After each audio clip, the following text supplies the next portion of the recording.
Good evening, everyone. Thank you for joining us. My name is Andrea Tanzer, and on behalf of the entire program committee, I welcome you to this online panel discussion here at the University of Vienna to celebrate International Women's Day 2021. Gender equality in science, are we there yet? This is the question we aim to address with this event series. And many of you probably have already watched the Canadian documentary Miss Scientist and the Canadian panel discussion. Today we want to focus on the situation in Austria, and I'm very excited to welcome our panel here tonight. All women from the University of Vienna, from a variety of different research areas, ranging from the natural sciences to social sciences and humanities. Welcome. This is a live event, we want to engage our audience, and therefore please use the Q&A to send in your questions. And if applicable, also indicate which panelist these questions are directed to. Also, please note that this online discussion panel will be recorded, and the video is going to be available on YouTube later on. However, only the panelists will be visible in the video. Okay, and with this, I hand over to our event moderator, Lena Yadlapalli, responsible for communications at the Faculty of Chemistry. Lena, please. Thank you, Andrea. Thank you for your kind introduction. It's a great pleasure to chair tonight's panel discussion. Also from my side, a warm welcome to our panelists and participants. Thank you for joining us. To what extent have we achieved transformational change towards gender equality? What still needs to change? These are the two overall guiding questions for tonight. To start, we will get to know our panelists one after another with an introductory statement. Our first panelist is Barbara Fischer. I would like to introduce you, Barbara. Barbara is an evolutionary biologist and data scientist who studied biomathematics in Vienna, did her PhD at the University of Bern, and today leads various third-party funded projects as principal investigator. She also works as lecturer at the Department of Evolutionary Biology. Welcome, Barbara. Barbara, you are currently an Elise Richter Fellow, a program issued by the Austrian funding agency, FWF, that aims at promoting the career of highly qualified and female scientists at senior postdoc level. Scientists who have established their own research agenda and strive for a position as professor. There has recently been some discussion about the continuation of funding programs for excellent female researchers. Therefore, I would like to ask you, how important are programs like Elise Richter still today? The floor is yours. Thank you, Lena, and thanks for the very kind introduction. Well, the short answer is, of course, they are still very important because we have a long way to go to reach gender equality in science, particularly in my field, in the natural sciences and biology. The Elise Richter program by the Austrian Science Fund is a rather unique program because it is aimed at this particular demographic of very established senior female postdocs who run their own research, and it has an excellent reputation in Austria. So it has become something like a brand, if you want to call it that. And I think it's it's actually very sad to think about the fact that this might end soon, that this program might not be continued, because it has such a good reputation and it has done such a great job in the past. It's also been evaluated by the Austrian Ministry of Science, and those evaluations were excellent. They all found that the program is working very, very well. So we are in the Elise Richter network. We're actually working hard and trying to keep the program alive. We're doing some lobbying work there and trying to make sure that it will be continued, or something like this program will be continued in the future. Thank you very much. You're already showing us that there is a potential lack of career perspectives then also for female researchers if, for example, Elise Richter would end, right? So this is quite an important issue. Now I'd like to turn to Sabine Grenz. Hello, welcome. Sabine is professor of gender studies with a strong interest in gender and academia, as well as gender dimensions of the secularity-religiosity dichotomy. She is head of the Gender Research Office, an institution at the interface of research and teaching, focusing on interdisciplinary and transdisciplinary gender studies. And she's also acting as deputy head of the Department of Education. Sabine, I would like to ask you, I'm curious, paragraph 2 of the University Act from 2002 formulates equality between women and men. From your scientific perspective, where are we today? Wow, I mean, I think we will hear more about the figures, the actual, from Lena. So I would actually point to something else, another issue, namely that knowledge cultures and knowledge production are also very important aspects for gender equality, and in both ways, in terms of epistemologies and institutionalized practices. And I just would like to give one example, and later you will see I will answer your question, but it will take me some time.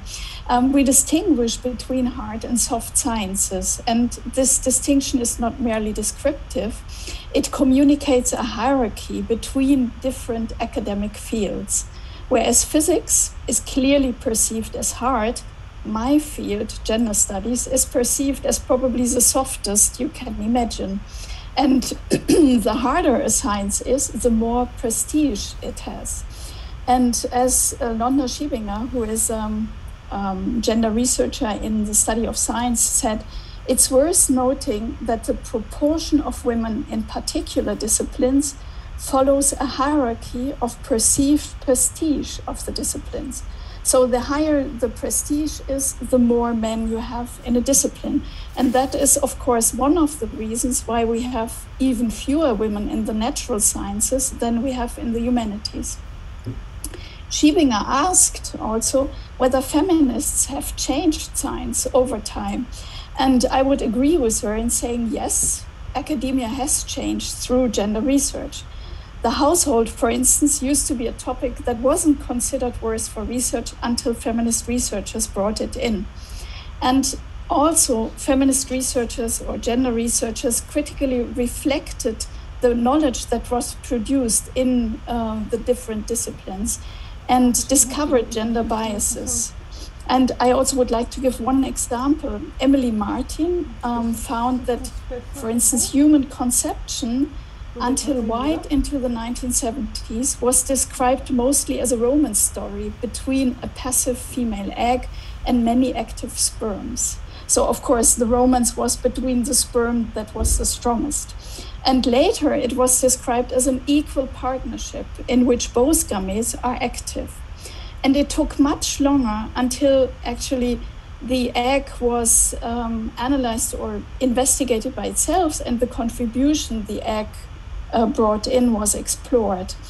And one might say that these metaphors are harmless. However, they are never innocent, and they are related to ideals of social relations. And while the second one, the second example with the equal partnership is of course more equal, it still entails a masculine bias because activity is actually highly valued, and activity is something that is connotated as male very clearly. And only the last stage actually values the contributions independently from each other. So it really makes a difference. And these metaphors actually may reproduce also gender stereotypes in human interactions, and might be also symptomatic for hiring practices. Mm-hmm. So to sum up where we are now, feminist researchers extended the realm of research. Of course, men researchers also do this all the time, but they extended the research in a particular focus that included areas that were excluded before, also because they have a feminine connotation, like the contribution of the egg or the household or whatever. And feminist researchers also scrutinized academic knowledge and discovered gender biases. They also developed new epistemologies, new concepts of objectivity, and new methodologies.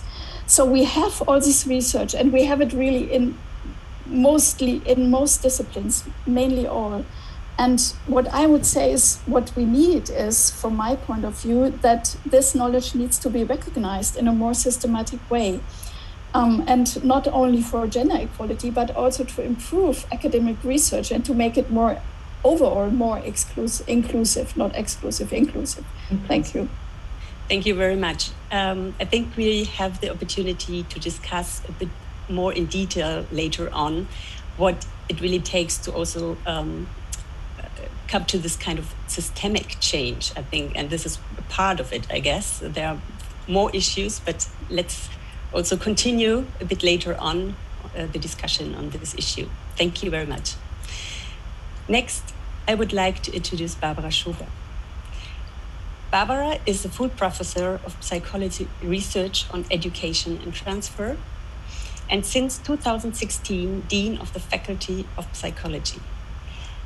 She is a spokesperson of the faculty's research-focused Psychology of Lifelong Learning and a part of the management team of the university's Third Mission project.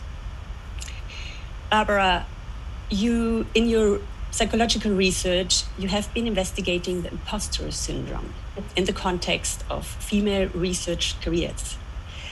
What are main features of the impostor syndrome in this context? First of all, thank you for your introduction.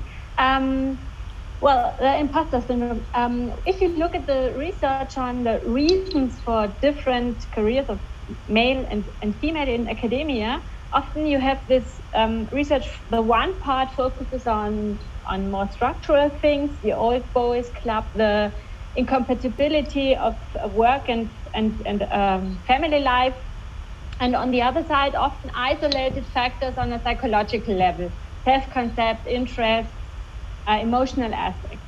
And the imposter syndrome is a kind of combination of factors. And I think this is an interesting aspect and a relevant aspect for getting to the next step of explanation. For those who don't know it, imposter means fraud or cheater. And people who suffer from the imposter phenomenon are very successful persons. So they are in fact no cheaters regarding their output, but they always live in the permanent fear that somebody comes and demasks them and shows that they are not as capable and not as smart as others believe they are. And there were a lot of studies done in the 1970s, 80s, at the beginning of this research, especially with women in academia, and we did also these studies. What is the special thing? It's not only this syndrome of the fear of being demasked, it's a whole pattern of characteristics. Those people doubt their success. They don't think that their success goes back to their abilities. It's also a question of hard work. Often they don't think that they deserve their position. They say, oh, I just was there because it was a good moment, I was at the right time, at the right point.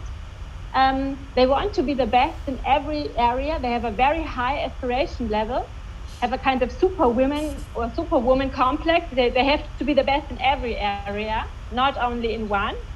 They fear the failure because then they think somebody important may be disappointed. And often they also fear the success because then they think maybe the next time I'm not as successful as I was this time, because it's a question of so much work. And those people de-evaluate praise. They say, oh, don't talk so much about my success. It's just I did, so it was a good moment or whatever. And of course, this is not an all or nothing phenomenon. It's a scale, and there you have a degree. And what we found, and also other researchers is that this phenomenon is correlated with low self-esteem, low self-compassion, and finally, even in a beginning period with high achievement, a downgrade of the academic achievement, and now it becomes important, reduced career striving and reduced motivation to lead, because those people always think, oh, I'm not sure if I should go to the next step, because maybe then they will see that it's not the thing I deserve.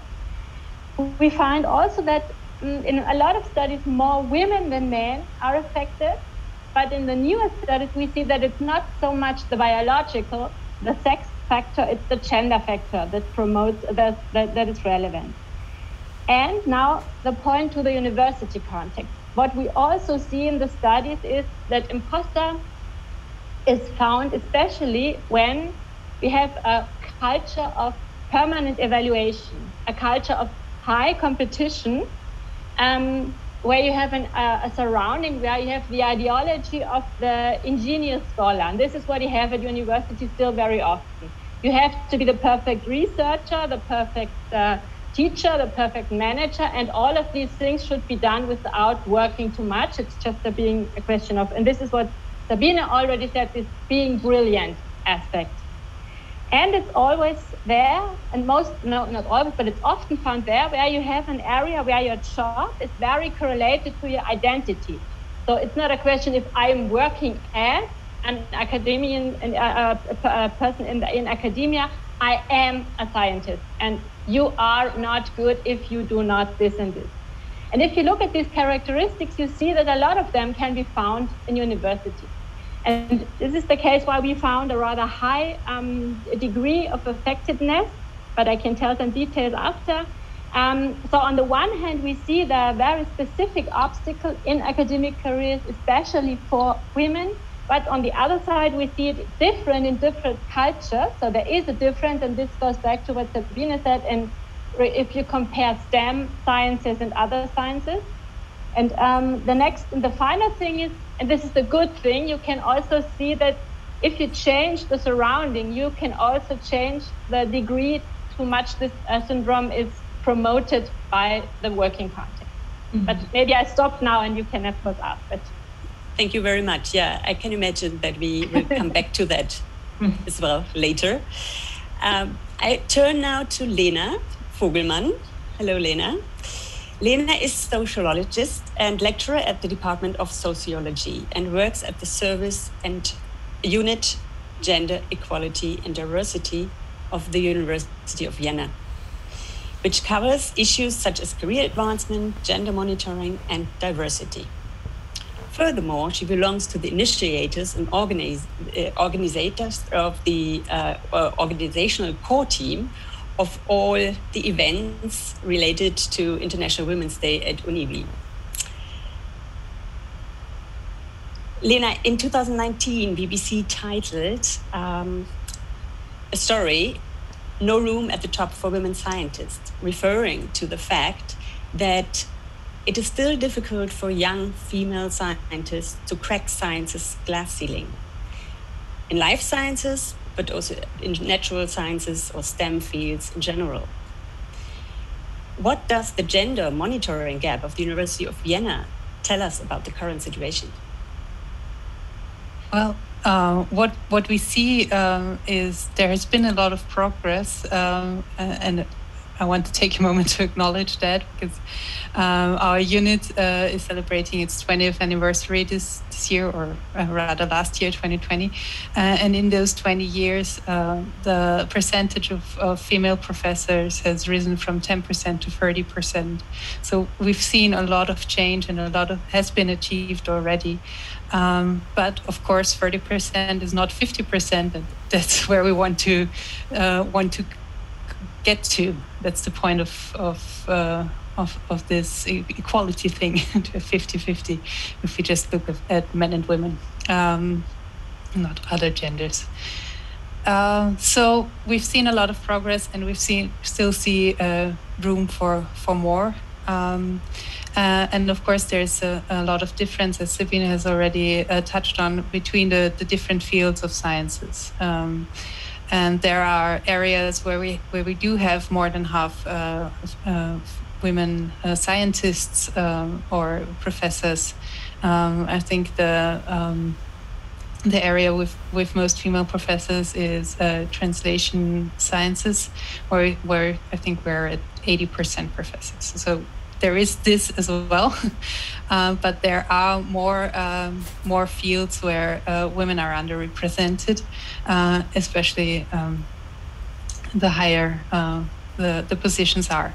So what we see very consistently at the University of Vienna is that students are 60% female, or even up to 70% female.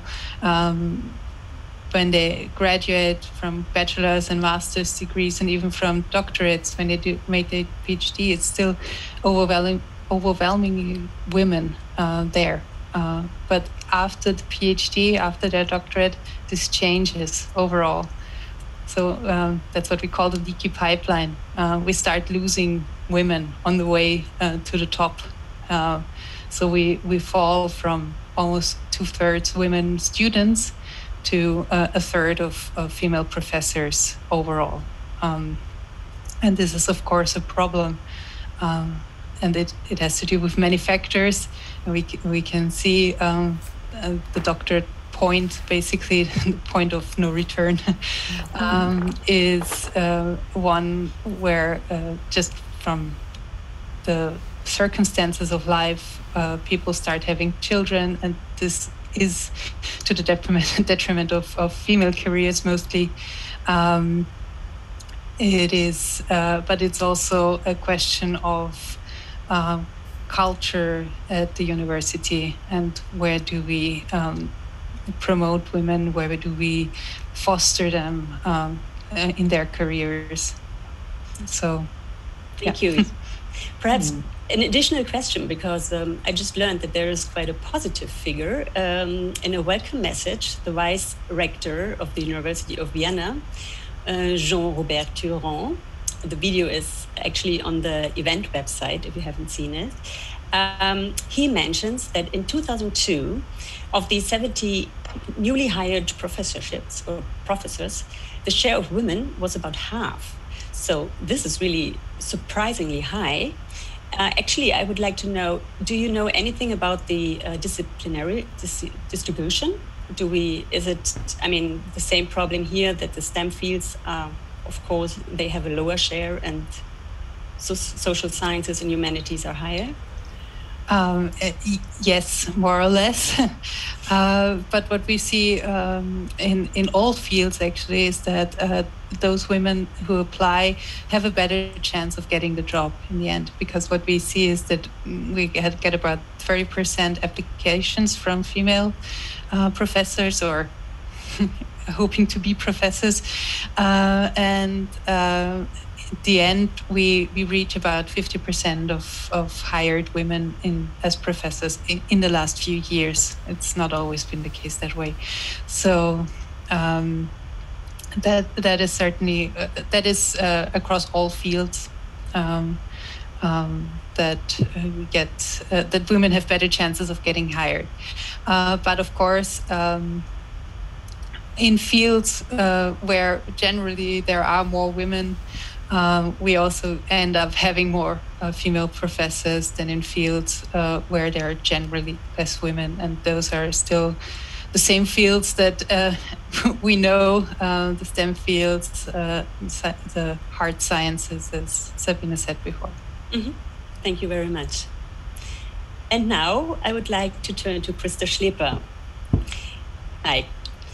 Christa, she is a full professor of microbiology and genetics, heading the Department of Functional and Evolutionary Biology, and with her group is interested in archaea biology and ecogenomics. Archaea, a domain of organisms, by the way. In 2016, she received an ERC advanced grant of the European Research Council. She is also an elected full member of the Austrian Academy of Sciences and the speaker of a FWF doctoral program. Side note, I just remember that we met for the first time 13 years ago when I had to write an article about dual career couples, quite a related topic. Mm-hmm. So I would like to know, Christa, you managed to crack the glass ceiling. You managed to combine family affairs and your career, and you also received this prestigious ERC grant. How important are still female role models for young female researchers, as well as for the promotion of gender equality among senior scientists? Yeah, I think they are still important. They are still very important. First of all, I would also like to say that I'm really glad to be here and that I really like the whole organization of this event. I'm really impressed what you brought up. Yes, and I think they are important, but I must also say I don't feel like a role model, of course, in the whole sense as a full person, right? So when I look back, when I remember when I was a young scientist, I did not consciously think of role models even, and it's not meant in the sense that you will look up to somebody you want to be, right? So I think I was very lucky, for example, when I speak of my own story, that I was very lucky to be in a very nice and supportive atmosphere where I was a young scientist, and I could develop, and I had very supportive people, men and women. And in retrospect, I think they were really role models. And but only I realized this later, right? So I think that the crucial fact for me that I did not drop out of the pipeline was because I was in these very good atmospheres. I was in these very good groups where I felt supported and authentic. And if I hadn't felt like that, I would have never stayed. I know this for sure, because it was always very important for me. More important than the research topic, for example. It was more important that I could be comfortable. And I think this was also very much brought up by the Canadian panel. They also, Jackie Dorsal, for example, if you've heard her, she also said this. So to have people, senior scientists around me, including female scientists, who believed in me, who were supporting me and taking me serious as a scientist, giving me the feeling I could do it, this was the most important, I guess. And only later, when I started my own group, I looked back and thought, yes, they were really also role models, the way they were running the groups, and it helped me a lot. And in retrospect, I think this was so good, to grow up in a scientific atmosphere that you can also then try to spread and get back to this same feeling. So in this sense, I think, yes, role models are very helpful. Female role models, especially. Female role, yes. Yeah, because I could bond to them better, right? Thank you very much.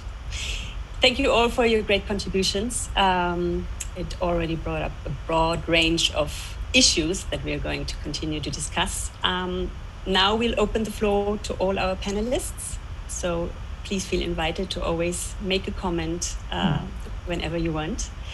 A reminder to our audience, if you haven't posted a question yet, and you would like to do so, and perhaps you're even inspired by what you've heard so far already, make use of the Q&A section, please.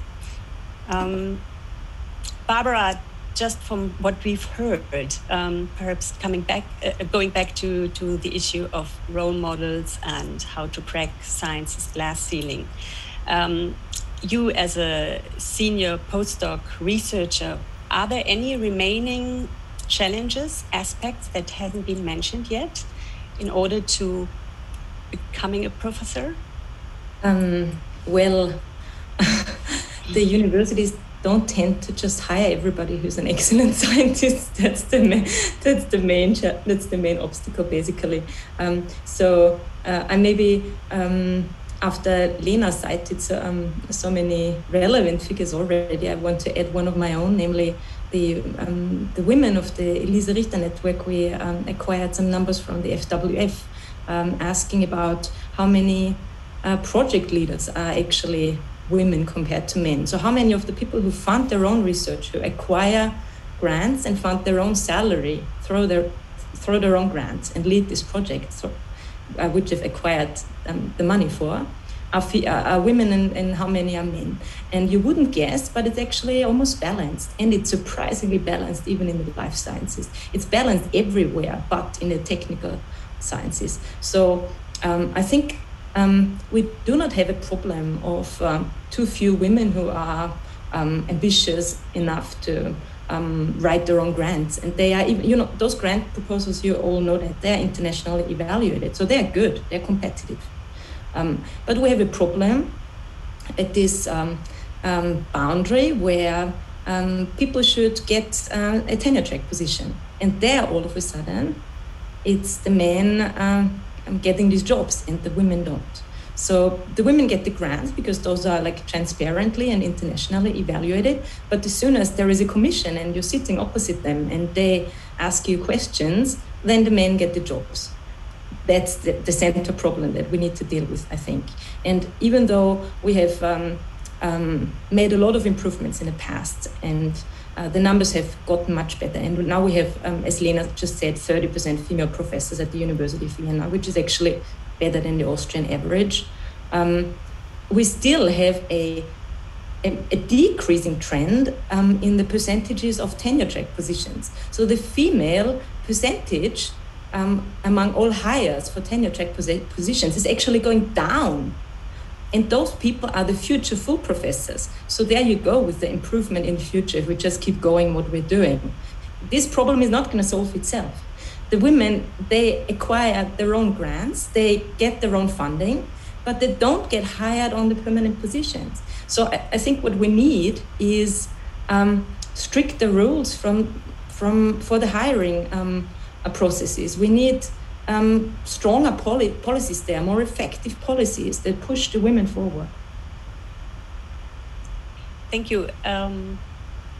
Basically, isn't there also the problem that, at least that was also a message mentioned by Vice Rector Theron, that it's often the case that when you have announced tenure track positions or even professorships, that the share of applications from women is also quite low. Yes, he was talking about the full professorships, obviously, and that's already so far up that there's not enough women applying, and he's certainly right about that. That there's almost always less than, I can only talk about the life sciences, but that doesn't surprise me at all that there's less than 50% of applicants are female. But as I just said, for the PIs, for the people who actually get grants funded, and those are people at project leader level, we have a balanced ratio in Austria across fields. So there you have your qualified women. All you need to do is look more closely.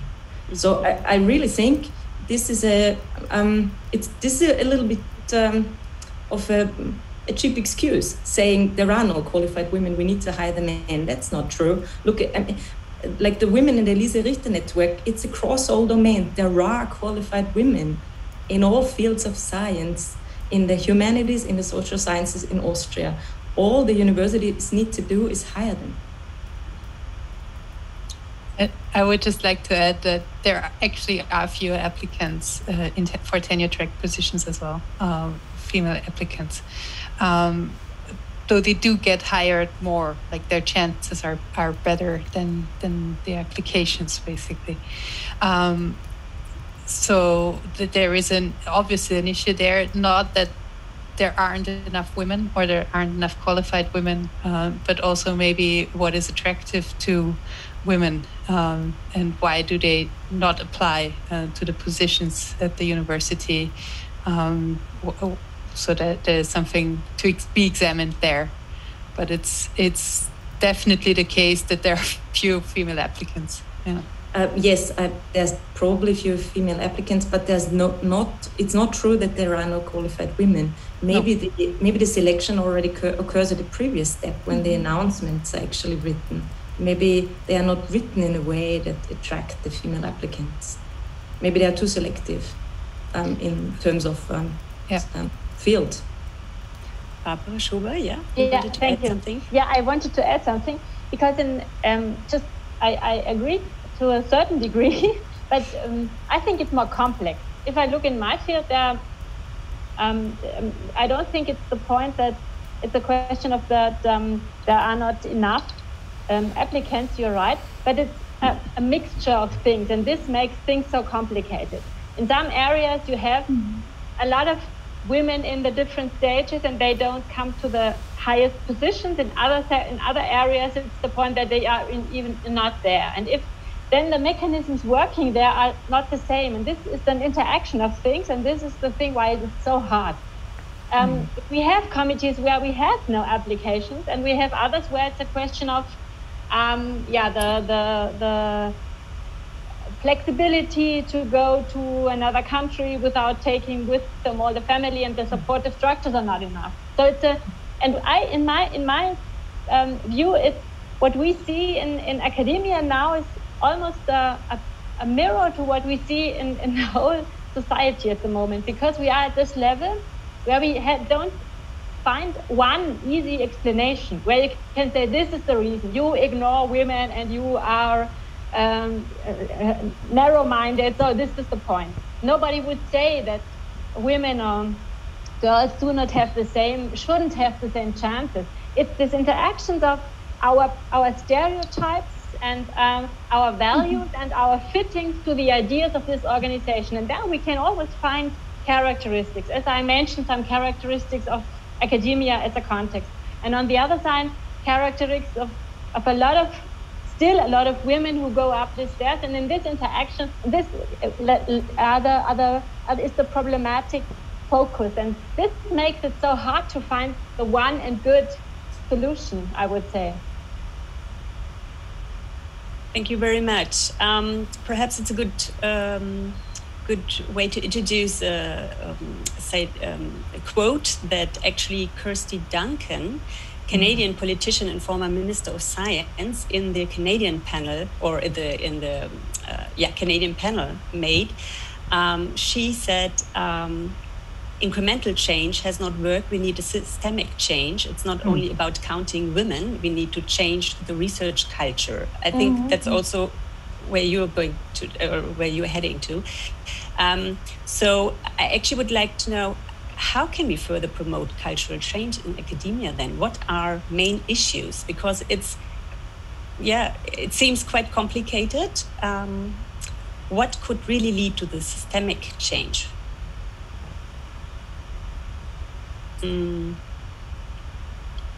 Christa, do you have an idea, perhaps? Or I think Sabine raised her hand. Go ahead, Sabine. Oh, sorry. Sabine. Well, I mean, probably there are really many points that need to be done, but I think one thing one could do is actually to kind of include a stronger reflection of what academic work actually is. Like, for instance, especially for the STEM field, in some technical universities, they actually have positions where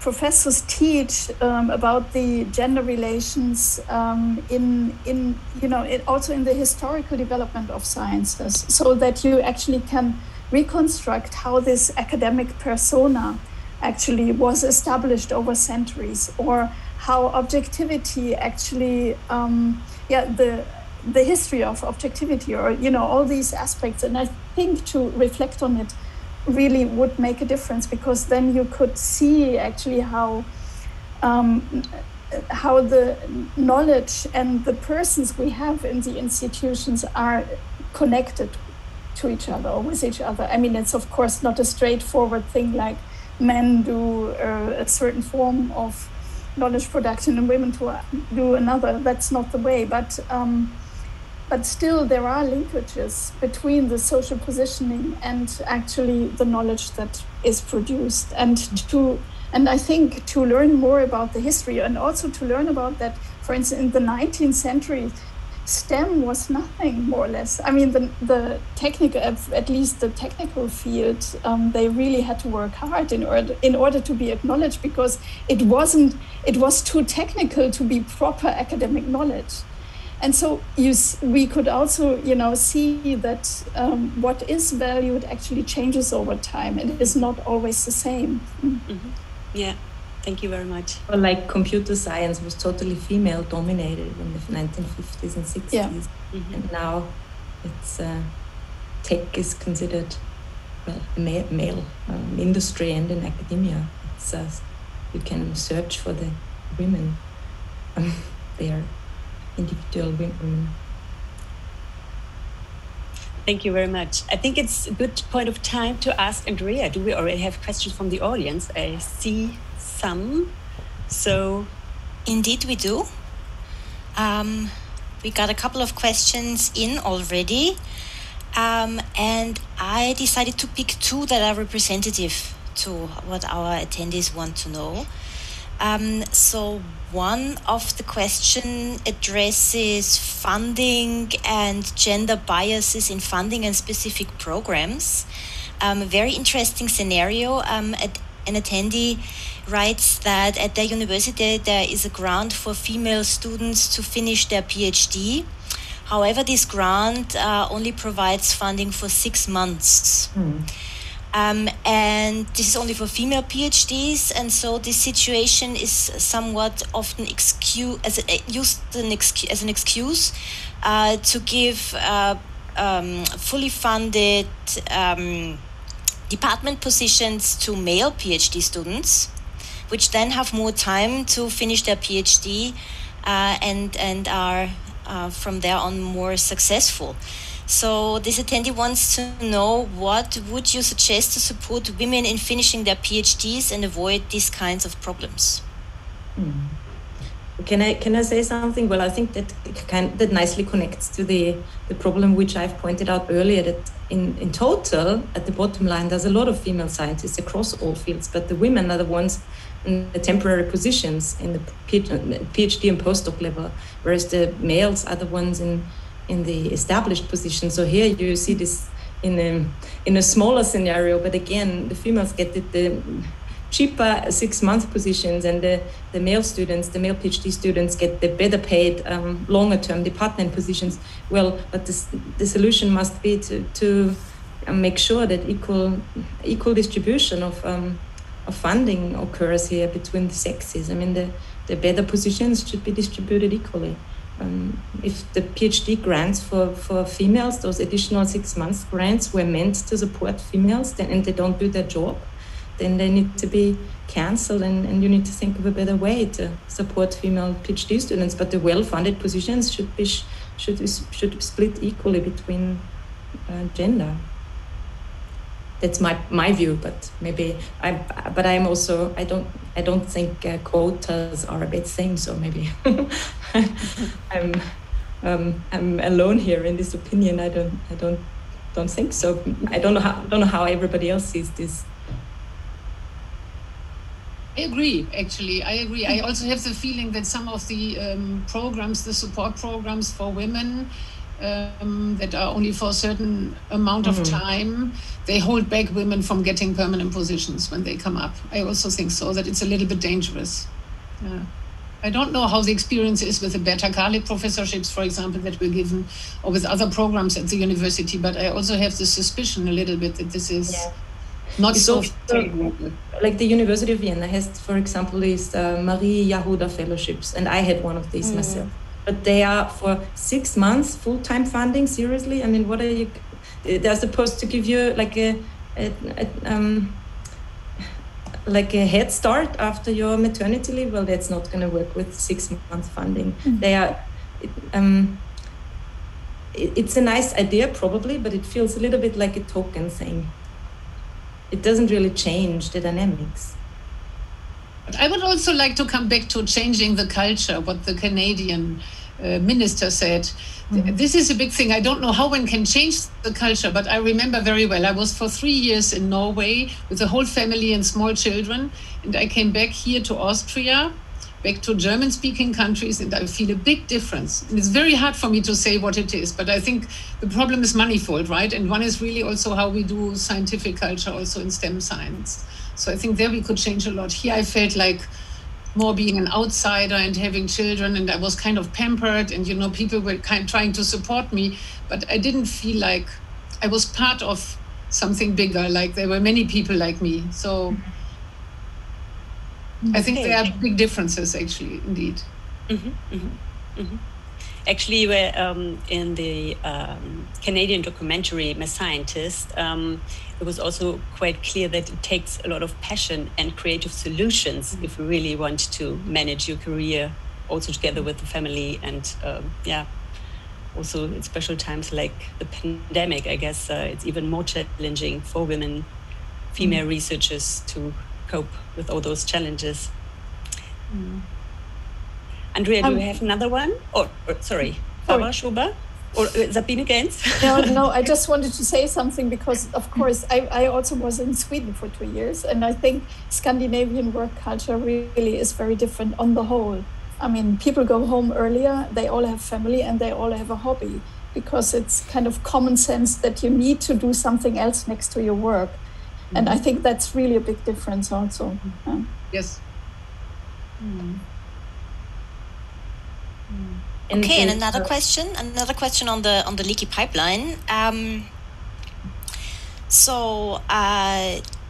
What about those women that left the pipeline and not necessarily left the academic pipeline because they had children, and now try to return? Does the pipeline allow for returning back to science? Well, Barbara Fischer mentioned earlier the Maria Roda Fellowship, which is designed specifically for women who interrupted their scientific careers due to care obligations, not necessarily children, but care obligations. And you can get that fellowship for a duration of 6 to 12 months to basically plot your return to science, to maybe find long-term funding for a project, to write applications. So that's the idea behind that. But as far as I know, there is no, at least at the University of Vienna, there is no general fellowship if you didn't interrupt your career for care obligations or for other reasons.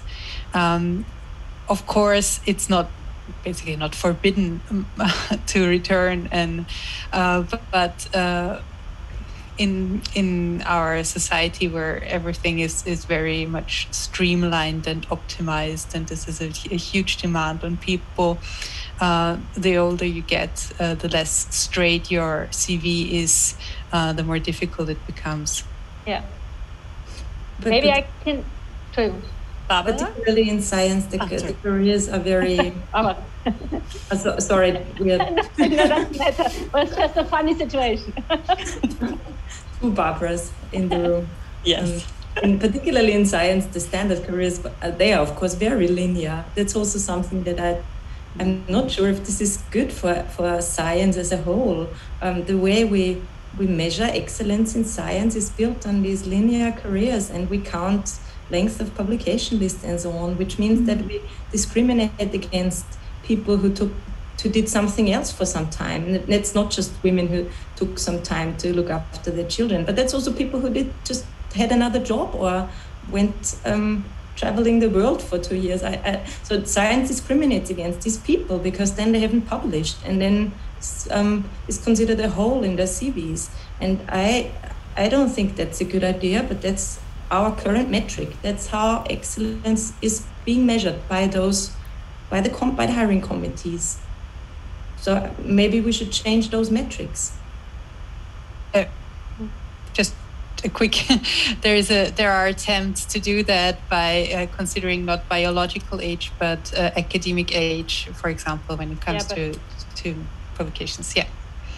But now I want to add, because in fact I wanted to say almost the same as Barbara said.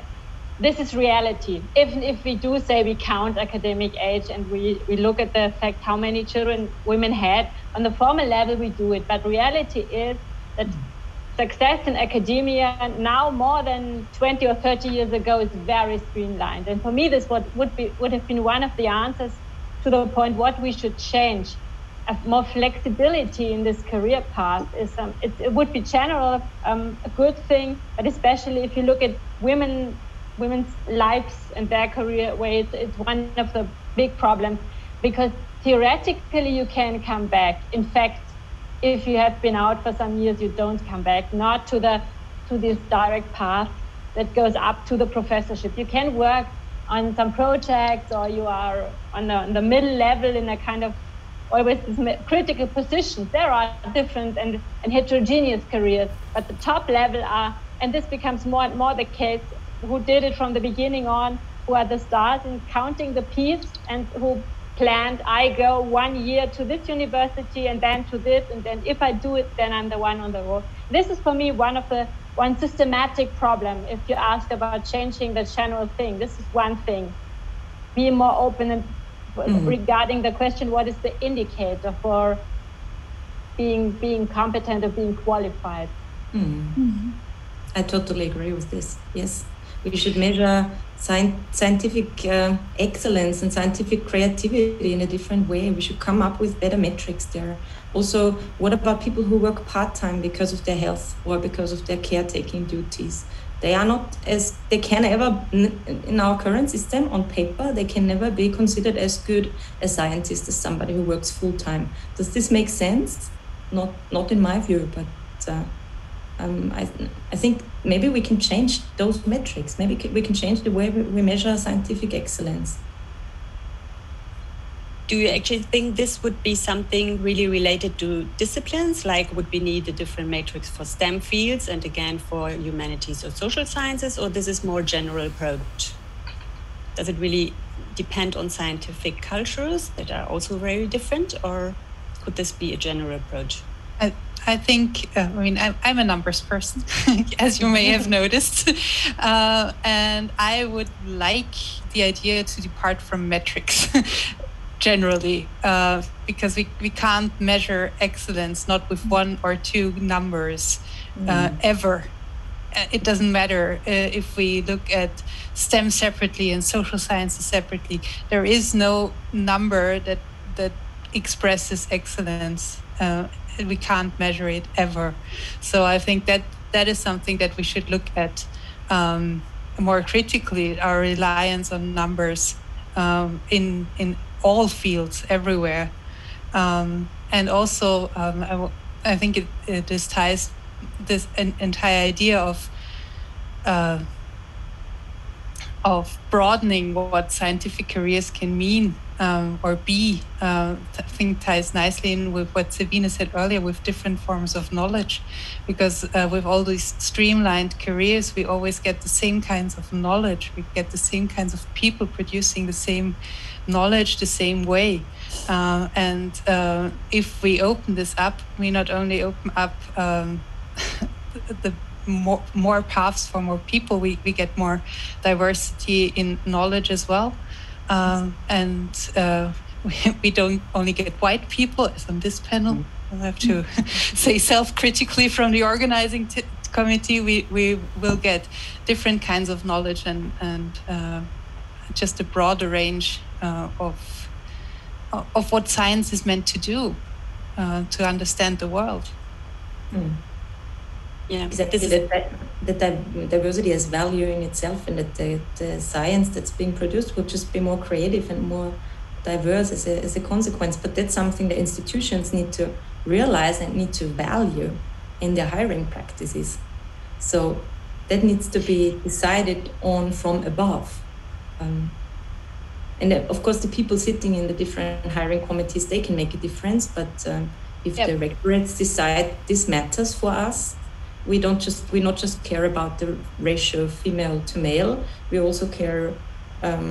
We don't mind if somebody worked in industry for 5 years and then came back. That shouldn't matter for the evaluation criteria. Great, wouldn't that be a possibility? Lena, is that within reach to do something about those metrics? Well, at the moment, I'd say the process is more adjusting metrics rather than abolishing metrics. But adjusting metrics is already a step forward. Yeah, certainly. We are approaching 7:30. Andrea, Do we have still some questions from the audience? Perhaps one or two that we could include before we already close the discussion with the final statement?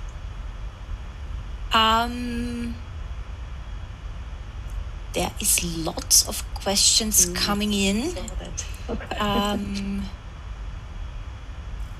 I think the questions we had already represented and the discussion we had already represented most of the questions we got. So our attendees were interested in A, the leaky pipeline and how to circumvent the problems, and B, the gender biases and the metrics we also discussed in quite some detail right now. So I think the remaining questions, we will try to distribute them within the panel, and maybe one or the other could be answered a little bit later, and we will try to put the answers on our event website. Okay.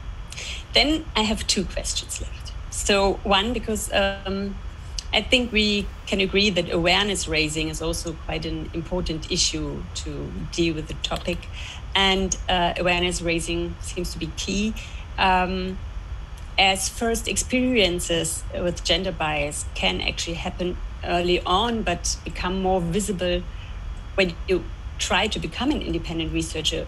Should we improve measures to bring already younger students to the attention of the issue, male and female, also as contribution, how to perhaps change something in the long run? Would that be an idea? Or is this happening already? Lena, do you know anything about measures? About measures to bring raising awareness? Well, raising awareness within the university or without the university? Sorry. Both ways. Both ways. So within the university, what we have published in our department is a small brochure publication on gender bias in sciences, where we try to outline the major assumptions about what a scientist should be and how this is gendered often. Mm-hmm. And this publication is distributed at committee meetings or hearings for professorships and tenure track positions for the members there. So that is something that we're doing. And of course, we're trying to keep the conversation going within the university as a unit, the Gender Equality and Diversity unit. So we have several different kinds of workshops and stuff like that, just to raise awareness for various groups within the university. Without the university, so it is, of course, a little more difficult to reach people who aren't at the university, especially for us as a very university-centric unit, I'd say. But I would say events like this help, I hope at least. Thank you. Sabine, did you want to add something, or did I think, there is already the regulation that in each discipline at the University of Vienna there should be gender classes. And I think this actually has to be done more systematic and include these things about the history of sciences, I think, and also about knowledge cultures, or also of what happens now. Like, for instance, one can see that artificial intelligence is not gender neutral, but that, of course, if it's fed with data that is gender biased, then of course also the results of artificial intelligence will be gender biased. And so but I think we also, younger students could learn quite a lot from it. Yes. Mm-hmm. Thank you very much. Now, for a final round of statements, I'd like to ask you, what can the institutional level, university, do to further promote gender equality? I think we heard already and noted already a few issues. And what is in the hand of female scientists to push for stronger empowerment and further cultural change in academia? Christa, would you like to start? Do you mean the role of senior female scientists? For example, if you want to. What I feel is that my role is to support women, to also answer some of the questions that were in the chat that we all didn't answer. The insecurity, for example, that women express more often. They don't have it more often, I don't necessarily think, but they express it more often. This can be helped, right? If we support them, I try to give feedback, and I think I'm also telling others to give feedback to people who I think are good and should stay in science. I try to support them from the beginning so that they feel more secure. I think we can do that. And I think we can also help in the whole culture, how we deal in communication, right? Sometimes in those panels when I feel uncomfortable and there are too many male colleagues, I try to find a way out, right? I try to stand up, to stop it, and that's what we also have to do more. I think we have to stand up when we feel that women are ran over, their opinion is not valued, things like this. I think we can do more to change culture. Yes, all the time we can do that. Thank you. Barbara Fischer, would you like to conclude? Yes, I think it's a little bit dangerous to continue to keep telling the women they need to try harder and harder and harder. So they're trying really hard already. So did you think No, that's not in response to you, Christa. That's more in response to the question, what can the women do to push harder? I don't think they should be asked to push harder. They are trying really hard. I think the universities need to, the academia as an institution needs to reflect how to maintain those women in the system, how to not actively push them out, because I think that's more what's happening. It's more like actively pushing them out rather than accidentally losing them. They are discouraged from persisting.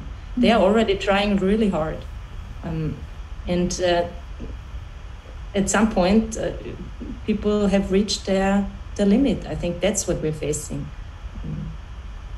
So I think the universities, they have the ball. They should act. They should do something now. Sabine, Grenz?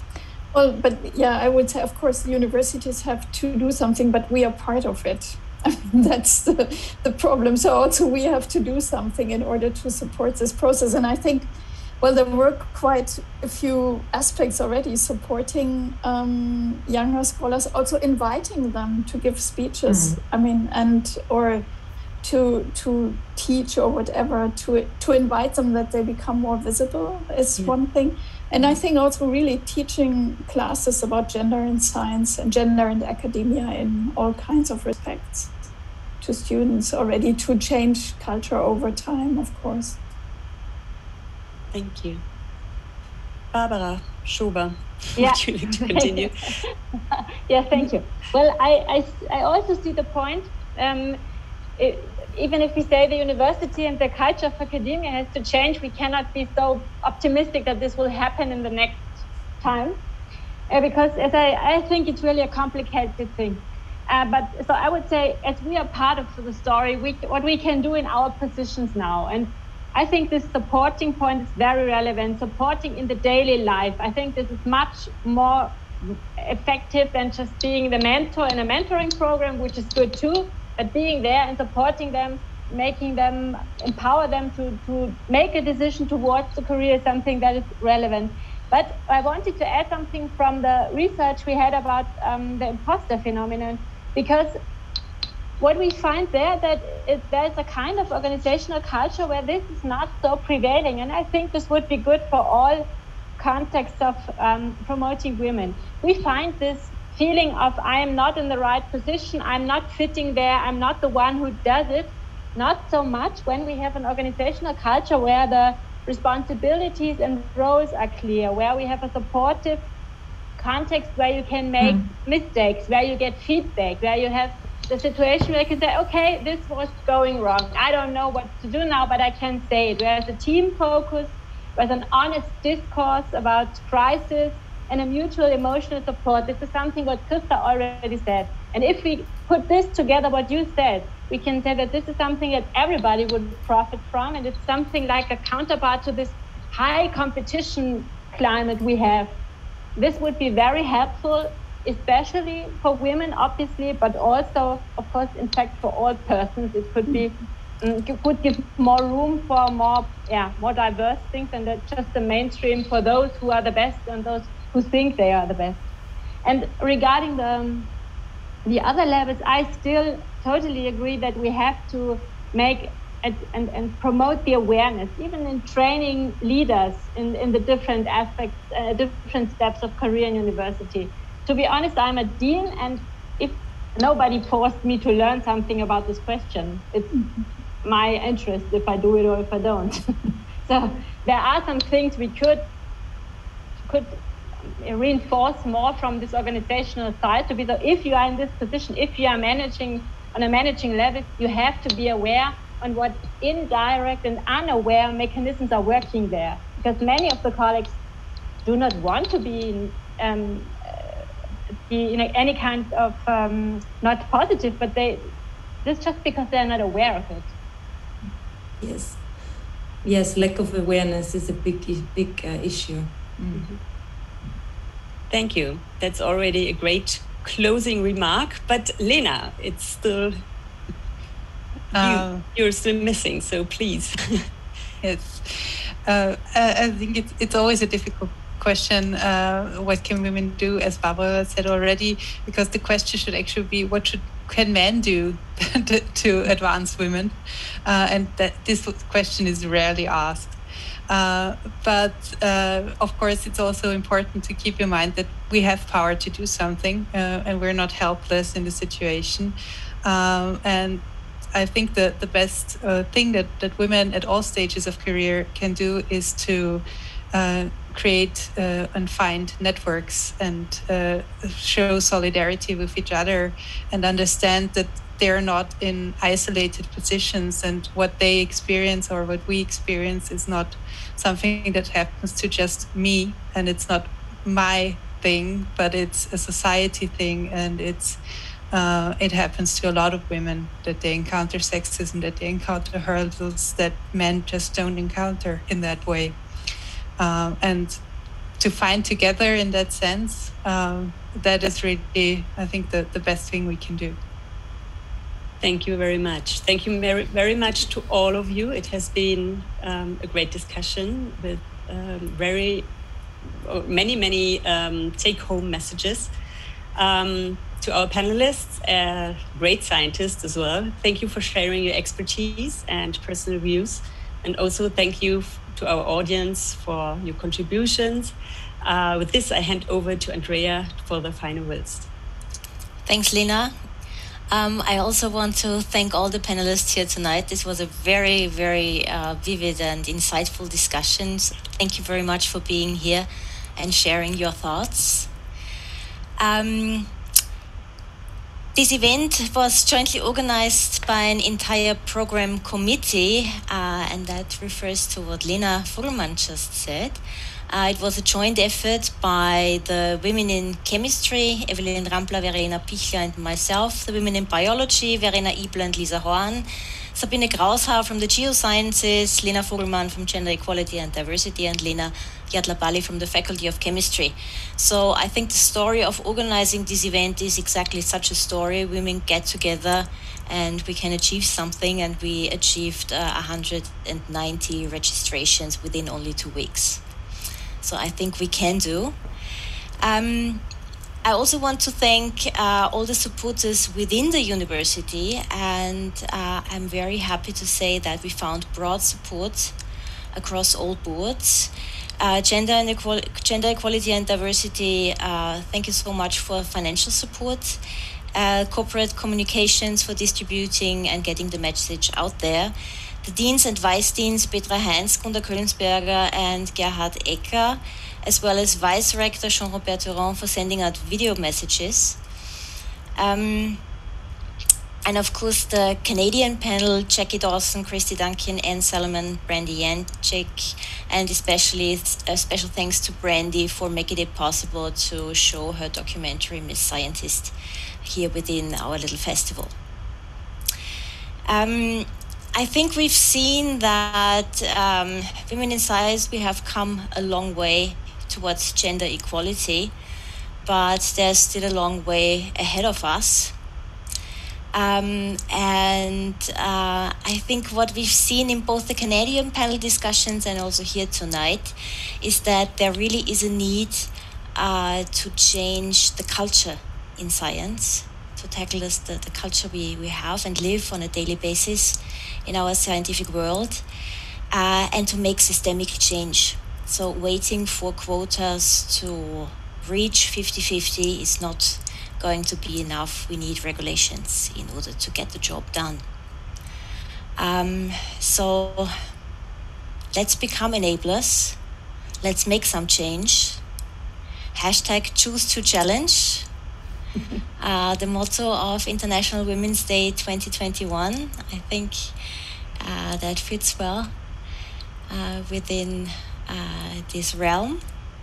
And with this, I close our panel discussion. Thank you very much to all of you again, and have a good night.